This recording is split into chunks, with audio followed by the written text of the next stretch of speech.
Happy independence day. దీని అర్థం ఏంటో తెలుసా? స్వాతంత్ర దినోత్సవ శుభాకాంక్షలు. నిజమే, మనందరికీ స్వాతంత్రం వచ్చింది. 6 నెలల పసికందు మీద అత్యాచారం చేయడానికి స్వాతంత్రం వచ్చింది. కన్న కూతురు మీద అత్యాచారం చేయడానికి స్వాతంత్రం వచ్చింది. పండు ముసల్దాని మీద అత్యాచారం చేయడానికి స్వాతంత్రం వచ్చింది. తల్లి తండ్రిని రోడ్డు మీద ఏడవడానికి స్వాతంత్రం వచ్చింది. భూ కబ్జాలు చేయడానికి స్వాతంత్రం వచ్చింది. మనిషి చంపుకోవడానికి స్వాతంత్రం వచ్చింది. లంచాలు తీసుకోవడానికి స్వాతంత్రం వచ్చింది. లేనిపోని కేసులు పెట్టడానికి స్వాతంత్రం వచ్చింది. విచ్చల విడిగా తినడానికి స్వాతంత్రం వచ్చింది.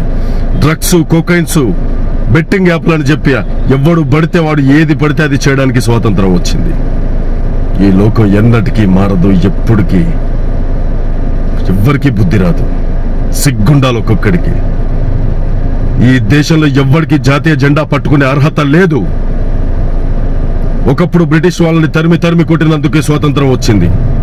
కానీ ఇప్పుడే ఇదే దేశంలో బ్రిటిష్ వాళ్ళని మించిన రాక్షసులున్నారు. ప్రతి నా కొడుకుని రేప్ చేసి ప్రతి నా కొడుకు రోడ్డు మీద తీసుకొచ్చి అంగాన్ని కూర్చిపడేయాలి. మారండ్రా, సిగ్గులేని ఎదవల్లారా.